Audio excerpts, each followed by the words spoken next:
चलिए, तो आज हम डिस्कस करने वाले हैं that is heat treatment processes. और यदि टाइम अलाउ तो हम मैकेनिकल प्रॉपर्टीज को भी डिस्कस करेंगे।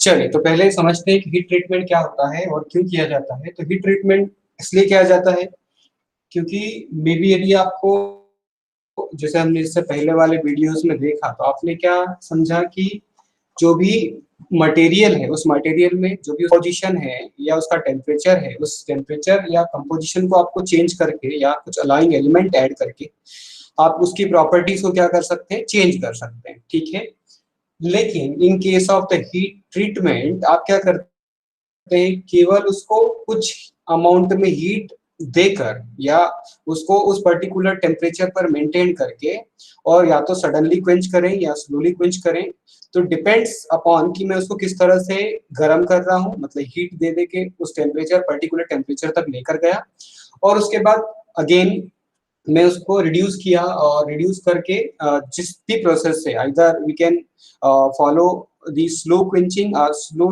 कूलिंग और फास्ट कूलिंग। ठीक है, तो जिस भी प्रोसेस से आप उसको कूल करते हैं, तो अकॉर्डिंग टू दी प्रोसेस जो भी मटेरियल है उसमें प्रॉपर्टीज में क्या होता है, चेंज आता है। ठीक है, तो there are many types of many of the heat treatment processes. तो जो एग्जाम्स में पूछी जाती है मेनली उनके बारे में ही हम यहाँ पर डिस्कस करेंगे। The first heat treatment process is annealing. ठीक है, अच्छा, पहले केवल प्रोसेसेस को डिस्कस करते हैं कि कौन कौन सी प्रोसेसेस हम पढ़ने वाले हैं। Then second process is normalising. ठीक है, नॉर्मलाइजिंग को पढ़ेंगे, उसके बाद हम आगे बात करेंगे हार्डनिंग की। तो हार्डनिंग में आप सीधा बोल सकते हो, जिसको आप क्विंचिंग भी बोलते हो। ठीक है, और the fourth one is surface hardening. ठीक है, मतलब केवल आप उसकी सरफेस पर ही क्या कर रहे हो, चेंज कर रहे हो। ठीक है, तो अच्छा, सरफेस हार्डनिंग बहुत सारे टाइप से की जाती है। तो there are many types of surface hardening. The first is carburising. ठीक है, इसको भी डिस्कस करेंगे। Then we comes to nitriding, then we comes to cyaniding, spheroidising भी होता है इसी तरह से। ठीक है, और दो प्रोसेसेस और होती है, दैट इज इंडक्शन हार्डनिंग। तो induction hardening and that is next one is flame hardening. ठीक है, तो ये बिल्कुल ही अलग है इनसे जो मैंने पहले हार्डनिंग प्रोसेसेस पढ़ी। तो उसमें आप कार्बोराइजिंग, कार्बन, नाइट्राइडिंग में नाइट्रोजन, साइनाइडिंग में NaCN, तो उसमें नाइट्रोजन ही ऐड करते हैं। ठीक है, तो ये कुछ मीडियम्स होते हैं जिसके थ्रू उसका कार्बन के परसेंटेज को या नाइट्रोजन के परसेंटेज को इंक्रीज करते हैं उसकी सरफेस को, और उससे उसकी सरफेस जो है हार्ड हो जाती है कुछ अमाउंट में। मतलब जैसे मान लो कि कोई आपका एक कंपोनेंट है, तो उस कंपोनेंट का कोई एक 0.5 या 0.2 mm तक आप उसकी सरफेस को क्या करते हैं, हार्ड कर देते हैं। लाइक जैसे आप गियर्स की बात करें, तो जो गियर्स होते हैं उसका surface he most of the time क्या होता है, एक दूसरे के कांटेक्ट में होता है, तो उसका हमेशा सरफेस हार्डनिंग या नाइट्राइडिंग, सरफेस हार्डनिंग करते हैं। ठीक है, तो surface hardening most of the time nitriding के थ्रू ही किया जाता है। ठीक है, अच्छा, एक चीज और समझने की है कि जो प्रोसेसेस नॉर्मल एनीलिंग और नॉर्मलाइजिंग है, it is use for the medium carbon steel. ठीक है, तो ये हमेशा मीडियम कार्बन स्टील के लिए यूज होती है, और जो हार्डनिंग है वो हाई कार्बन स्टील के लिए। और ये जो carburising, nitriding and cyaniding, it is also use for the low carbon steel. ठीक है, तो ये आप ध्यान रखिएगा। तो ये प्रोसेसेस केवल इसकी स्टील्स में उसकी प्रॉपर्टीज को एनहांस करने के लिए या मॉडिफिकेशन करने के लिए हम यूज करते हैं हीट ट्रीटमेंट का। चलिए आगे बात करें कि हीट ट्रीटमेंट की, उससे पहले हम समझते हैं, मैं वैसे ये समझ ही चुका हूँ तो मैं इस पर नहीं जाता हूँ, स्टील के टाइप्स समझाने की बात कर रहा था मैं। आगे बात करते हैं, तो सबसे पहले हम समझते हैं एनीलिंग को। ठीक है, तो एनीलिंग क्या होता है, और एनिलिंग का जो बेसिक है केवल उसकी बात करेंगे हम, ठीक है। तो एनिलिंग की यदि मैं बात करूं तो आप यहाँ पर चाहें तो इसको पॉइंट वाइज लिख लें कि भाई किस तरह से होगा और कैसे होगा, ठीक है।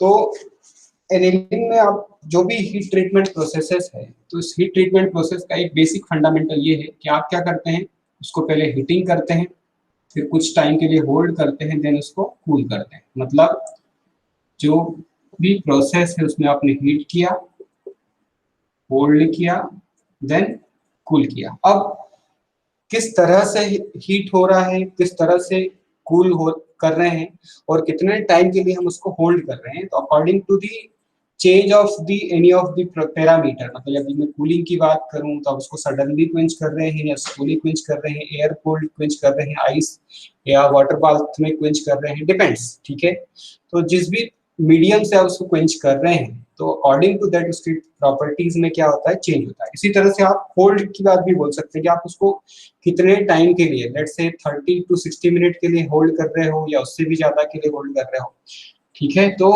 इट डिपेंड्स, तो वो प्रोसेस टू प्रोसेस क्या होती है, चीजें वेरी करती है। लेकिन जो भी हीट ट्रीटमेंट प्रोसेस है उसमें बेसिक थिंग क्या है कि हीटिंग, होल्ड एंड कूलिंग, ठीक है। चलिए सबसे पहले हम बात करते हैं एनिलिंग की। तो annealing is use for the medium medium carbon steel. तो ये तो हम पहले भी समझ ही चुके थे, अभी जैसे मैंने इसका बताया, ठीक है। अच्छा, it is applied in the austenitic region, ठीक है। ऑस्टेरिटिक रीजन मतलब जो हमने गामा फेज देखा था किसमें, आयरन कार्बन डायग्राम में, तो उस गामा फेज रीजन में ये क्या करता है, वर्क करता है, ठीक है। तो medium carbon steel is heated to, कहां तक हीट कर रहे हैं हम इसको, ऑस्टेनिटिक रीजन तक उसको जाकर हम क्या करते हैं, हीट करते हैं, ठीक है। या ऑस्टेनिटिक रेंज में जाकर उसको हीट करते हैं, और फिर कुछ टाइम के लिए, लेट्स से 30 टू 60 मिनट के लिए होल्ड करते हैं। 30 टू 60 मिनट होल्ड करने का रीजन ये होता है कि उसका जो भी ग्रेन्स फॉर्म होना है वो होमोजेनाइजेशन हो जाए, ठीक है। मतलब एक जैसे ग्रेन्स पूरी बॉडी में या पूरे स्ट्रक्चर में फॉर्म, मतलब पूरे सैंपल में फॉर्म, ठीक है। या फिर आप इसको ऐसा भी बोल सकते हैं कि it means above the A3 line, ठीक है। तो जो A3 लाइन हमने पढ़ा था, उस A3 लाइन के ऊपर फॉर 30 टू 60 मिनट आप उसको क्या करते हैं, होल्ड करते हैं, वहां तक इसके ऊपर लेके गए और 30 टू 60 मिनट आपने उसको क्या किया, होल्ड किया, ठीक है। ये होल्ड करने का रीजन क्या है, फॉर यूनिफॉर्म ऑस्टेनाइजेशन, ठीक है। तो यूनिफॉर्म ऑस्टेनाइजेशन यदि आपको करना है, फॉर दैट रीजन आपको उसको 30 टू 60 मिनट क्या करना पड़ेगा, होल्ड करना पड़ेगा, ठीक है। होल्ड करने के बाद ऑब्वियस है कि इट फॉलोड बाय, अब उसको कूल करना होगा, ठीक है। तो यदि मैं एनिलिंग की बात करूं तो आप उसको हमेशा और हमेशा फर्नेस कूल करेंगे, मतलब आपने 30 टू 60 मिनट तक होल्ड किया उस पर, और उसके बाद आपका जो फर्नेस है उस फर्नेस को स्विच ऑफ कर दिया। तो स्विच ऑफ करने पर अब वो धीरे धीरे धीरे धीरे धीरे क्या होगा, कूल होगा, ठीक है। तो followed by cooling to room temperature, कहां पर होगा, इन फर्नेस, ठीक है, फर्नेस के अंदर, फर्नेस इटसेल्फ, ठीक है। तो ये ध्यान रखिएगा। अच्छा, इसमें जो आपको लेट्स से यदि आप एनिलिंग की बात कर रहे हैं, तो एनिलिंग में आपने कैसे कूल किया, फर्नेस कूल किया, ठीक है। तो यदि मैं इसका ग्रेन स्ट्रक्चर की बात करूं, तो लेट्स से कि अब ये कूल होना स्टार्ट हुआ, तो इसका जो ग्रेन्स लेट्स फॉर्म हुआ था, कुछ इस तरह के ग्रेन्स इसमें फॉर्म हुए थे, ठीक है। आप इसको यदि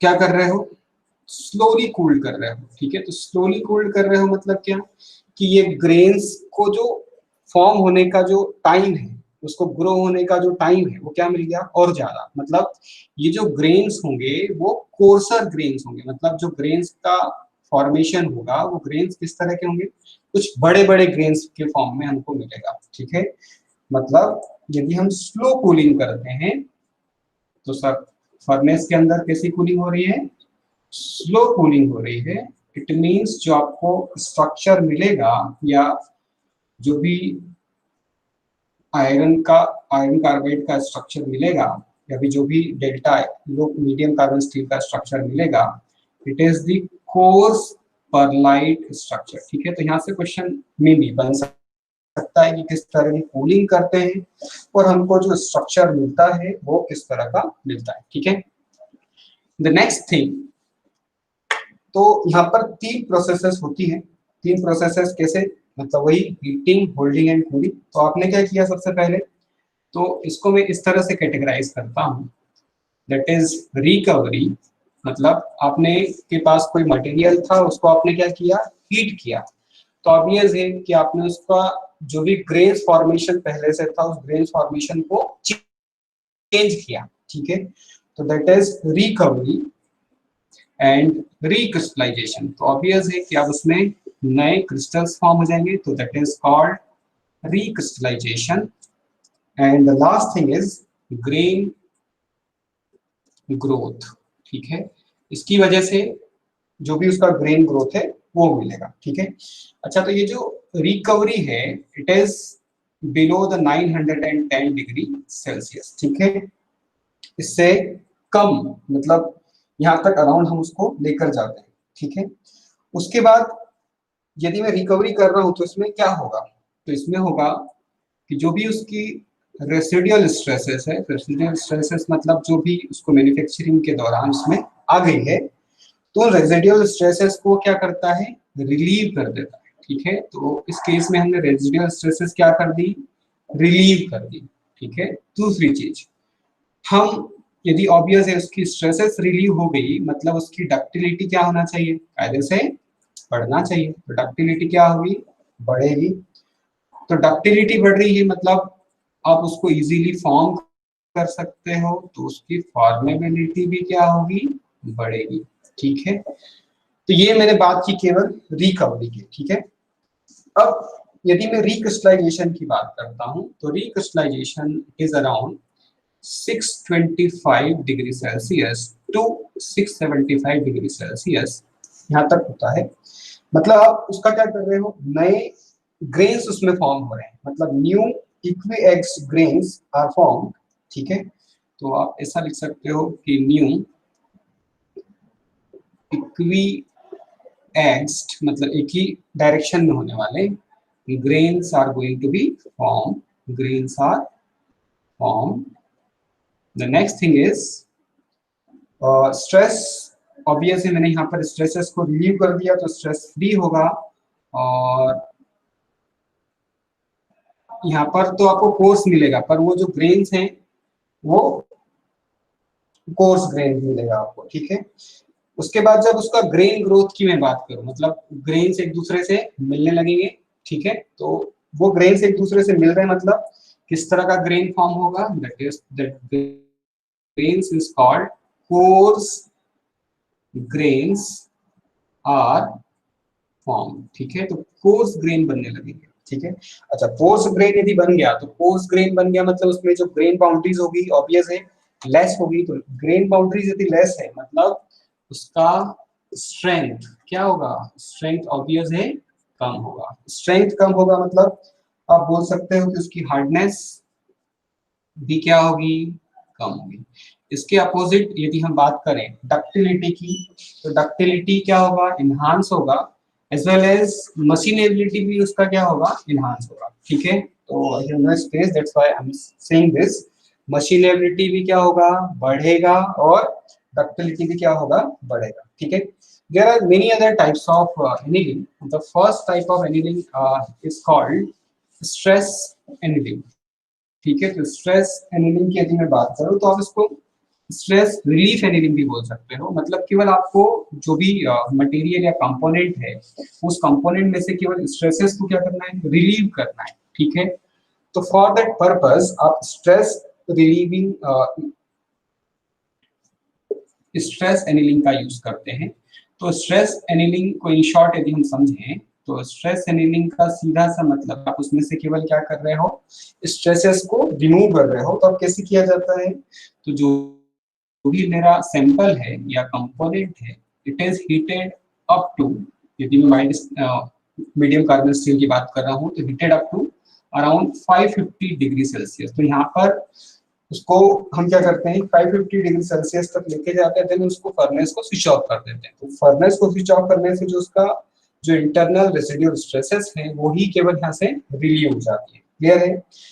the next thing is box annealing. ठीक है, तो इस केस में यदि आप देखो तो आपने क्या किया, उसको फर्नेस को शट डाउन कर दिया, मतलब फर्नेस को बंद कर दिया। लेकिन सेकेंड टाइप की एनीलिंग की यदि मैं बात करूं तो दैट इज बॉक्स एनीलिंग। तो इसमें भी कुछ नहीं, केवल ऑक्सीडेशन को रिमूव करने के लिए, मतलब ऑक्सीडेशन से मेरा मटेरियल, क्योंकि मैं उसको हीट कर रहा हूँ देन कूल कर रहा हूँ, तो ऑब्वियसली उसकी वजह से उसमें ऑक्सीडेशन के चांसेस क्या होंगे, इंक्रीज होंगे। तो ऑक्सीडेशन के चांसेस को ओवरकम करने के लिए या रिड्यूस करने के लिए हम क्या करते हैं, उसको जो भी मेरा सैंपल है उसको एक बॉक्स में रखते हैं और इस तरह की एनीलिंग को हम बॉक्स एनीलिंग बोलते हैं। ठीक है, अच्छा एक चीज यहाँ पर नोट करने की है कि यदि आपका जो सीमेंटाइट फॉर्मेशन है, ठीक है, तो सीमेंटाइट्स यदि आपके क्या है, निडल्स के फॉर्म में है। ठीक है, सीमेंटाइट्स मतलब Fe3C की बात कर रहा हूँ। तो ये आप जब cementite is in needle form, late से आपके पास कोई स्ट्रक्चर है, वो इसमें सीमेंटाइट है और उसका स्ट्रक्चर कैसा है, निडल फॉर्म में है। तो जब भी इस तरह का फॉर्म होगा तो आपको मटेरियल कैसा होगा, हार्ड होगा। दूसरी तरफ यदि हम बात करें तो स्फेराइडल शेप में होगा, यदि स्फेराइडल शेप में होगा तो उस केस में आपको वो सॉफ्ट मटेरियल होगा। ठीक है, तो इसको ध्यान रखिएगा ताकि आपका क्वेश्चन यदि इस तरह से बनता है माइक्रो स्ट्रक्चर पर तो आप उसको ऑब्जर्व करके सही आंसर टिक कर सकते हैं। The next type of annealing is called spheroidal annealing. ठीक है, अब स्फेराइडल एनीलिंग में क्या होता है कि जैसे ये आपका एज यूजुअल टेम्परेचर है और इधर टाइम है। ठीक है, तो मैंने एज्यूम किया कि ये कोई मेरा एक A3 टेम्परेचर है। तो मैंने क्या किया कि इस टेम्परेचर के ऊपर पहले, मतलब इससे थोड़ा टेम्परेचर से 50 डिग्री ऊपर 50 डिग्री नीचे, फिर अगेन 50 डिग्री ऊपर 50 डिग्री नीचे, अगेन 50 डिग्री ऊपर 50 डिग्री नीचे। ठीक है, तो इस तरह से यदि मैं उसको क्या करता हूँ कंटिन्यूअसली, लेट्स से इसको कुछ नाम दे दो कि भाई ये 1 3 5 हो गया, 2 3 4। ठीक है, तो 1 3 5 जो है वो A3 टेम्परेचर के ऊपर है और ये आपका A3 टेम्परेचर है और 2 4 6 उसके नीचे मिल रहा है। जब इस तरह का हम यदि हीटिंग या कूलिंग करते हैं, ठीक है, कंटिन्यूअसली, तो हमको जो भी उसका माइक्रो स्ट्रक्चर मिलता है तो वो जिसका निडल सीमेंटाइट होते हैं, वो needle cementite is converted into the, यदि आपको निडल सीमेंटाइट्स को स्फेराइडल सीमेंटाइट में कन्वर्ट करना है, ठीक है, तो needle cementite is going to be converted into spheroidal cementite। ठीक है, तो इस तरह से आप उसको कन्वर्ट कर सकते हैं और इस तरह की एनीलिंग को हम बोलते हैं दैट इज स्फेराइडल एनीलिंग। ठीक है, तो ये आपका स्फेराइडल एनीलिंग होता है। इसी तरह से प्रोसेस एनीलिंग भी होता है। प्रोसेस एनीलिंग में कुछ नहीं, मतलब आपने लेट्स से कि आपका कोई किस तरह का मैन्युफैक्चरिंग प्लांट है जहां पर आपको रोलिंग और कोल्ड वर्किंग साइमल्टेनियसली करना होता है। जब आप उसको किसी कंपोनेंट को आप क्या करेंगे, रोल करेंगे, तो उसमें क्या होगी, स्ट्रेसेस डेवलप हो जाएगी। तो स्ट्रेस डेवलप हो जाएगी तो इनको आपको रिलीव करना होगा। तो रिलीव करने के लिए आपने कोल्ड वर्किंग करने से पहले उसमें क्या कर दिया, कोल्ड वर्किंग से पहले आपने उसका एनीलिंग कर दिया। ठीक है, तो एनीलिंग कर दिया तो इस तरह की जो प्रोसेस है, ये इस तरह का जो एनीलिंग है उस एनीलिंग को हम बोलते हैं प्रोसेस एनीलिंग। ठीक है, तो ये आपका एनीलिंग क्या कहलाता है, प्रोसेस एनीलिंग कहलाता है। ठीक है, now we comes to the normalising. ठीक है, तो नॉर्मलाइजिंग में और एनीलिंग में केवल यही डिफरेंस है कि हमने यहाँ पर जो भी इसका कूलिंग किया था, क्योंकि हमारा जो भी हीट ट्रीटमेंट है उसका बेसिक प्रिंसिपल क्या है कि हीटिंग, फोल्डिंग एंड कूलिंग। ठीक है, तो हम यहाँ पर नॉर्मलाइजिंग में क्या करते हैं ये समझते हैं। ठीक है, तो पहले नॉर्मलाइजिंग की मैं यदि बात करूं तो आप कोई कई बार क्वेश्चन में पूछेगा या पूछता है कि इसका जो भी कूलिंग है वो हमेशा एयर में होता है। ठीक है, ये ध्यान रखिएगा, यहाँ से पूछा हुआ है कई बार क्वेश्चन में। ठीक है, अच्छा, तो एज कम्पेयर टू इनिलिंग, यहाँ पर जो कूलिंग होगा वो किस तरह का होगा। ऑब्वियस है कि यदि आपने कंपोनेंट को हीट किया और हीट करने के बाद एक A3 टेम्परेचर तक, A3 टेम्परेचर से +-50 डिग्री सेल्सियस तक लेकर गए और उसके बाद आपने उसको क्या कर दिया, सडनली उठाया और बाहर की तरफ दिया, मतलब जो कूलिंग है वो क्या होगा, कूलिंग रेट फास्ट हो जाएगा। ठीक है, तो ऑब्वियस है कि यदि आप एयर कूल्ड कर रहे हो मींस कूलिंग रेट क्या हो गया, फास्ट हो गया। ठीक है, तो कूलिंग रेट यदि फास्ट हो गया तो उस केस में जो भी ग्रेन्स है उन ग्रेन्स को फॉर्म होने का या एक दूसरे ग्रेन से मिलने का जो टाइम रेट है वो क्या हो जाएगा, रिड्यूस हो जाएगा। तो रिड्यूस होने की वजह से जो आपको स्ट्रक्चर मिलेगा, that structure which I get, that is fine pearlite structure. ठीक है, तो जो आपको स्ट्रक्चर मिलेगा वो कैसा होगा, फाइन परलाइट स्ट्रक्चर होगा। क्लियर है? ठीक है, तो steel heated to completely in the austenitic range and held at the temperature for 30 to 60 minute, मतलब वही जो हमने पहले समझा एनिलिंग में, कि एनिलिंग में भी वही समझा था कि हमने क्या बोला, स्टील को पहले ऑस्टेनेटिंग रेंज में लेकर गए, ऑस्टेनेटिंग रेंज में ले जाने के बाद 30 to 60 मिनट हमने रखा फॉर द यूनिफॉर्म ऑस्टेनाइजेशन। ठीक है, इसलिए रखते हैं क्योंकि हम यूनिफॉर्म ऑस्टेनाइजेशन हो सके। देन उसको जब कूल करना है तो हमने एनिलिंग में क्या किया था, फर्नेस कूल किया था, मतलब फर्नेस को स्विच ऑफ कर दिया था। लेकिन यहाँ पर यदि हम नॉर्मलाइजिंग की बात करें तो आपने उसको क्या किया, सैंपल लिया and it followed by cooling to room temperature. ठीक है, but it is in air. ठीक है, तो कूलिंग कहाँ कर रहे हैं आप, followed by cooling to room temperature, किसमें किया जा रहा है, इन एयर। ठीक है, इस टू बी नोटेड डाउन। ठीक है, इसको ध्यान रखिएगा। तो अब एक चीज नोट करने की है कि वहां पर यदि मैं एनिलिंग की बात करूं तो वहां पर जो स्ट्रेसेस थी या रेजिडुअल स्ट्रेसेस जो डेवलप थी वो क्या थी, पूरी तरह से रिलीव हो जाती थी। लेकिन यहाँ पर residual stresses are relieved partly. ठीक है, तो इस पॉइंट को ध्यान रखिएगा कि इसमें क्या डिफरेंस होता है। तो दूसरी चीज हमने क्या अलग देखी कि एक तो एयर की बात की हमने, दूसरी बात कर रहे हैं हम कि residual stresses are relieved partly. ठीक है, तो पार्टली वो स्ट्रेसेस, रेजिडुअल स्ट्रेसेस क्या हो रही है, रिलीव हो रही है। अच्छा, स्ट्रक्चर कैसा मिल रहा है, ऑब्वियस है फाइन परलाइट मिल रहा है, मतलब आप क्या बोलेंगे, fine grain structure which are I'm getting. The next thing is ductility to normalized sample is less. Obvious है, यदि आपको यहाँ पर फाइन स्ट्रक्चर मिल रहा है तो डक्टिलिटी क्या हो जाएगी, कम हो जाएगी। ठीक है, तो कंपेयर कर सकते हैं आप, डक्टाइल तो होगा लेकिन ductility of sample is less. ठीक है, ये लेस होता है किसके कंपैरिजन में, as compare to annealed structure. ठीक है, आगे बात करें तो strength and hardness will be more. ठीक है, तो ऑब्वियस है इसमें strength and hardness as compare to annealing क्या होगा, ज्यादा। ठीक है, the next thing is formability, क्या हो जाएगा, फॉर्मेबिलिटी एंड machinability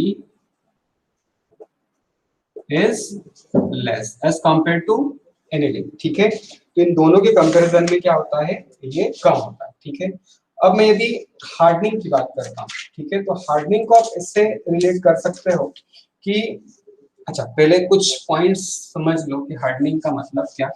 हार्डनिंग का मतलब कि आप सीधा आपने टेम्परेचर क्या किया, राइज किया A3 टेम्परेचर पर, या ACM टेम्परेचर तक लेकर गया, ठीक है, और उससे ऊपर 30 to 60 मिनट आपने प्लस 50 to 100 डिग्री सेल्सियस आपने उसको मेंटेन किया कितनी देर के लिए, 30 to 60 मिनट। लेकिन जो कूलिंग है वो कूलिंग क्या कर दिया आपने, सडनली क्विंच कर दिया, ठीक है।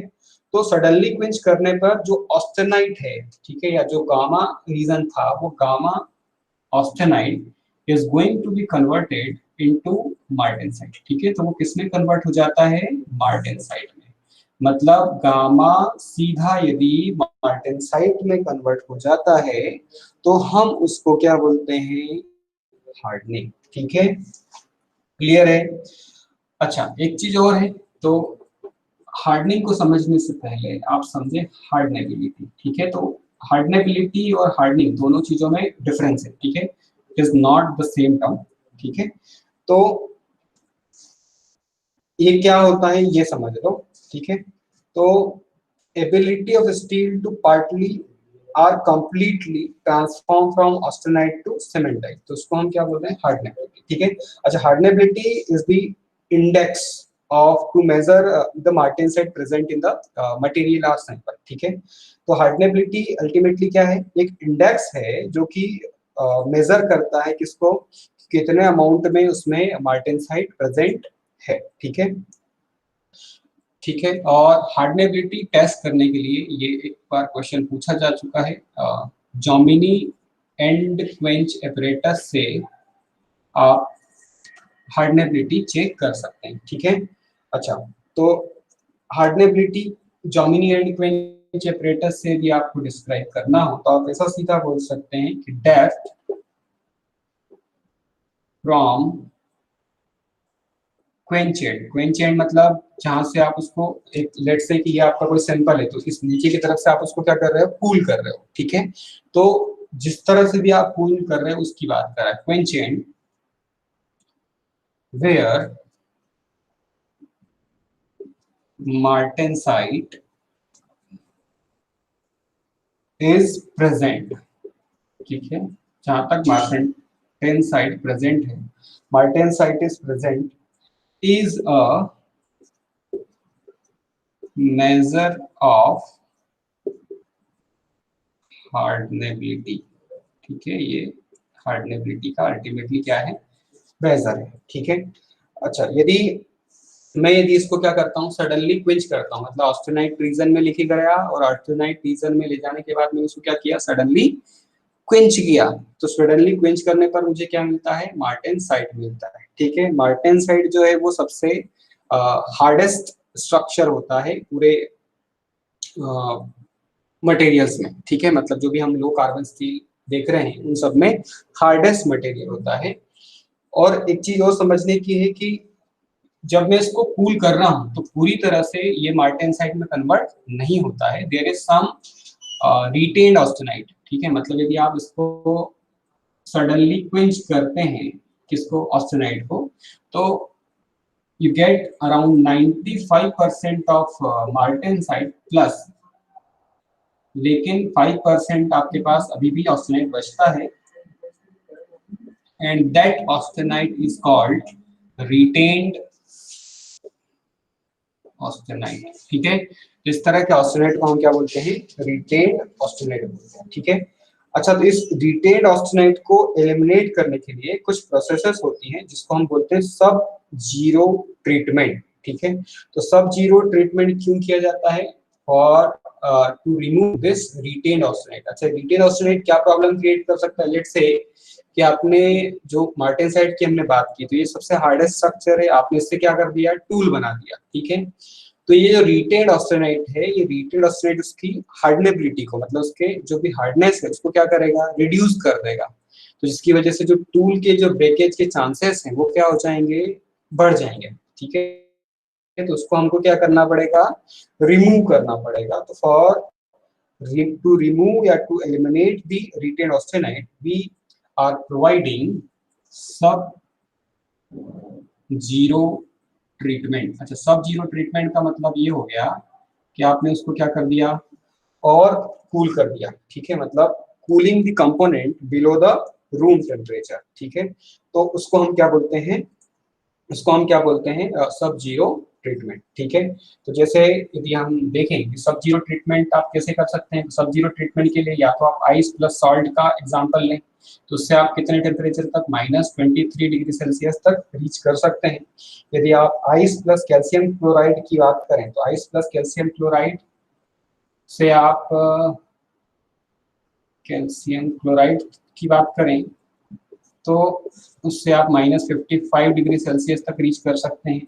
और यदि आप लिक्विड नाइट्रोजन का यूज कर रहे हैं, तो लिक्विड नाइट्रोजन के केस में आप -196 डिग्री सेल्सियस तक रीच कर सकते हैं। मतलब उसको आपने पूरी तरह से ही क्या करना है, एलिमिनेट करना है, ठीक है। तो सब जीरो ट्रीटमेंट करने के बाद अगेन उसका हम टेम्परिंग करते हैं। टेम्परिंग करके ना मतलब आप ऐसा बोलो कि आप उसमें क्या करते हो, हीट करते हो, देन होल्ड करते हो, देन कूल करते हो, लेकिन टेम्परिंग का मतलब पहले समझते हैं क्या होता है और इसका बेनिफिट क्या है। तो सब जीरो ट्रीटमेंट क्यों किया गया? Sub zero treatment is for to relieve या to eliminate the retained austenite, ठीक है। चलिए, तो सबसे पहले हम हेडिंग डालें नेक्स्ट, दैट इज टेम्परिंग, ठीक है। तो टेम्परिंग क्या होता है ये समझते हैं। तो tempering to relieve internal stresses, ठीक है। तो किस लिए किया जाता है? ये भी इंटरनल स्ट्रेसेस जो हैं उसको रिलीव करने के लिए करते हैं, to relieve internal stresses. Next thing is reduce brittleness of martensite, ठीक है। मतलब मार्टेनसाइट जो है बहुत हार्ड होता है, यदि हम उसका ब्रिटलनेस को रिड्यूस करना चाहते हैं, तो रिड्यूस ब्रिटलनेस किसका? मार्टेनसाइट का रिड्यूस करना चाहते हैं, then we go for tampering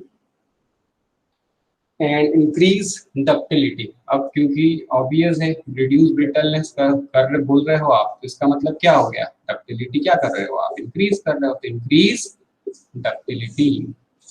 आगे बात करें तो eliminate the last thing is, जहां से हमने बात शुरुआत की थी टेम्परिंग की, एलिमिनेट रिटेन्ड ऑस्टेनाइट, ठीक है।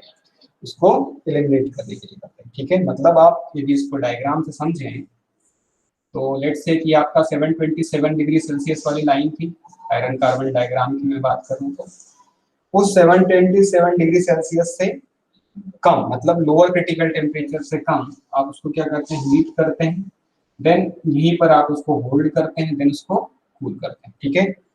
तो अब इसमें भी तीन कैटेगरी है कि low temperature tempering, medium temperature tempering और हाई टेम्परेचर टेम्परिंग, ठीक है। तो हर एक टेम्परिंग में आपको अलग अलग स्ट्रक्चर मिलता है, ठीक है। तो टेम्पर ब्रिटलनेस का सीधा सा मतलब यदि हम समझें तो लेट्स से कि आपका कोई एक इस तरह का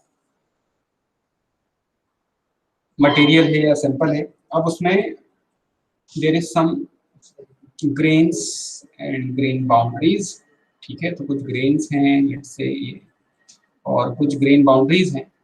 तो जो निकेल या कार्बन या क्रोमियम का यदि आपने कोई इसमें अलॉइंग एलिमेंट ऐड किया है, तो ये जाकर कहीं इसकी जो ये ग्रेन बाउंड्रीज हैं, इन ग्रेन बाउंड्रीज में जाकर इसको क्या करता है? और ज्यादा ऑब्स्ट्रक्ट करता है, ठीक है। तो ये यहाँ पर कहीं इसमें इनहांस कर देता है, ठीक है। तो ये स्लो कूलिंग की वजह से होता है, क्योंकि 250 टू 400 डिग्री सेल्सियस पर हम इसको करते हैं, ठीक है।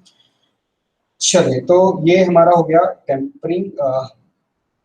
आगे हम यदि बात करें तो दैट इज सरफेस हार्डनिंग, ठीक है। तो सरफेस हार्डनिंग क्या होता है इसको समझ लें। तो सरफेस हार्डनिंग हम केवल उसकी जो सरफेसेस है उस सरफेसेस को ही क्या कर रहे हैं? हार्ड कर रहे हैं, ठीक है। मतलब जो भी उसकी प्रोसेस है, सरफेस है, जैसे लेट्स से गियर्स की हम बात करें या केम्स की बात करें, तो गियर्स और केम्स के केस में आप क्या करते हो? आप जो भी इंटरेक्शन होता है दोनों एलिमेंट्स के बीच में, केम फॉलोअर्स में, तो वो किस में होता है? सरफेस में होता है। तो सरफेस को हमको क्या करना होगा? हार्ड करना होगा। सरफेस को हार्ड करने के लिए हम सरफेस हार्डनिंग प्रोसेस अडॉप्ट करते हैं, ठीक है। तो लेट्स से आप ये यदि टेबल ड्रॉ कर लें तो आपको ये पूरा प्रोसेस क्लियर हो जाएगा। तो first thing is process, the second thing is कि मैं कौन सा एलिमेंट उसमें ऐड कर रहा हूँ, the element added, that is the next thing is material required, या मटेरियल क्या चाहिए आपको,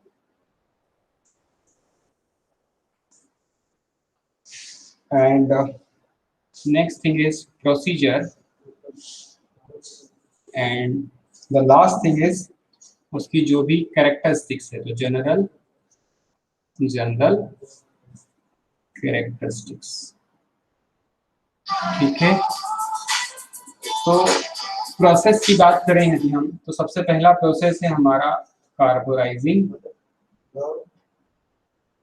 कार्बोराइजिंग की मैं बात करूं यदि, तो इसमें आप कौन सा एलिमेंट ऐड करते हैं, कार्बन ऐड करते हैं। ठीक है, कौन से मटेरियल पर परफॉर्म करते हैं, it is perform on the low carbon steel.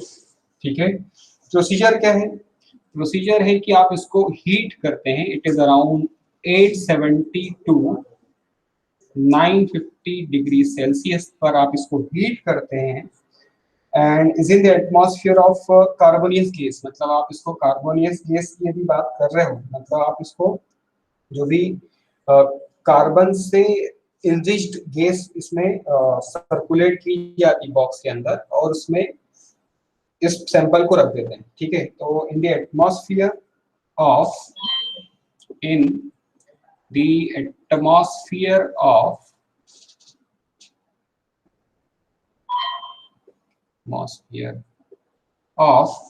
कार्बोनियस gas. ठीक है, मतलब कार्बन रिच्ड गैस होना चाहिए। ठीक है, तो कार्बोनियस गैस, एंड उसको अराउंड 30 टू 60 मिनट या उससे भी ज़्यादा, डिपेंड करता है, एंड सडनली क्वेंच। ठीक है, तो उसमें जो आपको प्रॉपर्टीज मिलती है, it is I am getting the properties to improve. तो 55 से लेकर 65 HRC तक आप उसका हार्डनेस इंप्रूव करते हैं, और जो उसका थिकनेस है, कार्बोराइजिंग लेयर का जो थिकनेस है वो होता है लेस देन ऑफ 0.5 से लेके 1.5 mm तक होता है। ठीक है, जितनी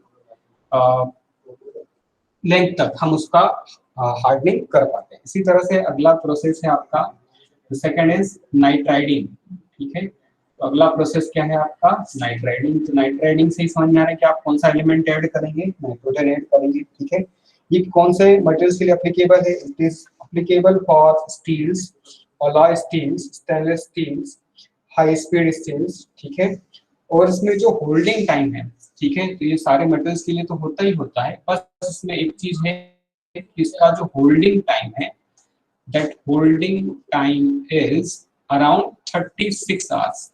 लगभग 36 घंटे तक आपको उसमें रखना पड़ता है। और हीट की बात करें तो heated up to 500 to 600 degree Celsius is in the atmosphere of, obvious है आपको क्या ऐड करना है, नाइट्रोजन, तो इज इन एटमॉस्फेयर ऑफ कौन सा, अमोनिया गैस। ठीक है, NH3 gas, mixture of molten cyanide. ठीक है, तो साइनाइड का NaCN होता है, तो अपने को ऐड अल्टीमेटली क्या करना है, नाइट्रोजन ऐड करना है, NaCN। ठीक है, उसमें जो हार्डनेस है वो बहुत ज्यादा मिलता है, दैट इज अराउंड 1100 HRC या HB भी बोल सकते हो, एंड डेप्थ जो है, डेप्थ इज 0.1 से लेके 0.6 mm तक। ठीक है, मतलब depth as compare to carburising क्या मिलता है, कम, लेकिन इसका जो हार्डनेस है वो हार्डनेस क्या होता है, कार्बोराइजिंग के कंपैरिजन में ज्यादा होता है। The third process is carbonitriding. ठीक है, तो कार्बोनाइट्राइडिंग इसके नाम से ही समझ में आ रहा है कि इन दोनों का क्या है, कार्बो कॉम्बिनेशन है। कार्बोनाइट्राइडिंग मतलब आप carbon as well as nitrogen दोनों ही एलिमेंट इस पे ऐड कर रहे हो। और कार्बोनाइट्राइडिंग से बेनिफिट क्या है वो बता रहा हूँ मैं, लो कार्बन स्टील के लिए एप्लीकेबल है, बट है holding time is around 6 hours. मतलब आपका जो प्रोडक्शन या प्रोडक्टिविटी है वो क्या हो जाएगी, इन्हांस हो जाएगी, क्योंकि आप कम टाइम के लिए उसको रख रहे हो, तो प्रोडक्टिविटी आपकी बढ़ जाएगी। ठीक है, और इसमें भी जो यदि मैं बात करूँ तो heated up to 700 to 800 degree Celsius is in the atmosphere of carbonaceous gas, वही कार्बन विच गैस होना चाहिए, एंड दोनों ही एलिमेंट ऐड, और उसके बाद उसको क्या करेंगे, क्विंच करेंगे। ठीक है, यहाँ भी क्विंच करेंगे। ठीक है, तो यहाँ पर भी आपको वही 55 से लेकर लगभग 65 HRC तक हार्डनेस मिलता है। 0.07 mm से लेकर 0.5 mm तक आपका हार्डनेस का थिकनेस होता है। ठीक है, इसके बाद नेक्स्ट और लास्ट प्रोसेस है दैट इज साइनाइडिंग। ठीक है, तो साइनाइडिंग की मैं बात करूं यदि, तो साइनाइडिंग में आप जो एलिमेंट ऐड करोगे it is carbon and nitrogen, and it is also for low carbon steel. ठीक है, और हीट करते हैं इसको भी लगभग 760 से 845 डिग्री सेल्सियस तक इन अ मोल्टन सॉल्ट बाथ में। ठीक है, molten salt bath of cyanide. फिर अगला जो है वो फ्लेम हार्डनिंग है और इंडक्शन हार्डनिंग है, तो इसमें कोई एलिमेंट तो ऐड करनी करेंगे नहीं हम, लेकिन और ये हाई कार्बन स्टील के लिए होता है। कौन से दो प्रोसेस की बात कर रहा हूँ मैं बात कर रहा हूँ इंडक्शन हार्डनिंग की, इंडक्शन और फ्लेम हार्डनिंग की, एंड फ्लेम हार्डनिंग की। तो इन दोनों में ही कोई एलिमेंट ऐड होगा क्या, क्योंकि ये इंडक्शन की हेल्प से या फ्लेम की हेल्प से इसको हम हार्ड करते हैं। मतलब आपने कोई कंपोनेंट रख दिया और उस कंपोनेंट को आप क्या कर रहे हो, हीट कर रहे हो चारों तरफ से। ठीक है, चारों तरफ से हीट करने के बाद उसको किसी भी ऑक्सीडेटिव टॉर्च से, या तो मतलब आप बोलो कि इसका वेल्डिंग वाली जो टॉर्च है उससे आप हीट कर रहे हो, या फिर आपने क्या कर दिया, कुछ फ्लेम्स या बर्नर्स इसके अराउंड बर्न करने लग गए। ठीक है, तो इसका सरफेस क्या हो जाएगा उस केस में, गर्म हो जाएगा, तो ऑब्वियस है, और फिर उसको हम क्या कर देंगे, क्विंच कर देंगे। क्लियर है, तो ये जो प्रोसेस है, इस प्रोसेस में आप ये बोल सकते हो कि आप अपने induction as well as flame hardening किया है। ठीक, चलिए, तो आई थिंक यहाँ पर आपका पूरा जो हीट ट्रीटमेंट है, तो हीट ट्रीटमेंट कवर होता है। और मे बी यदि आपको, अच्छा, इसकी वजह से जो हार्डनिंग है, इसकी वजह से जो कॉन्सिक्वेंसेस या प्रॉब्लम्स होंगे, वो प्रॉब्लम्स क्या होंगे ये समझ लो। अच्छा, इसमें एक चीज और समझने की है कि हार्डनिंग जब भी करते हैं हम, तो हमको क्या मिलता है, गामा से मार्टेनसाइट मिलता है। मतलब जो उसका स्ट्रक्चर है वो FCC से, it is the combination of BCC plus BCT, मतलब बॉडी सेंटर टेट्रागोनल स्ट्रक्चर मिलता है।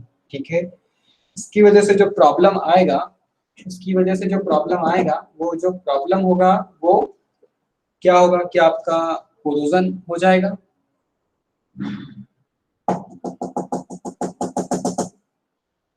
कोरोजन हो जाएगा, और पिंच क्रैक हो जाएगा, और डिस्टॉर्शन ऑफ शेप्स हो जाएगा, और रिटेन्ड ऑस्टेनाइट बना। ठीक है, तो ये कुछ इसकी प्रॉब्लम्स थी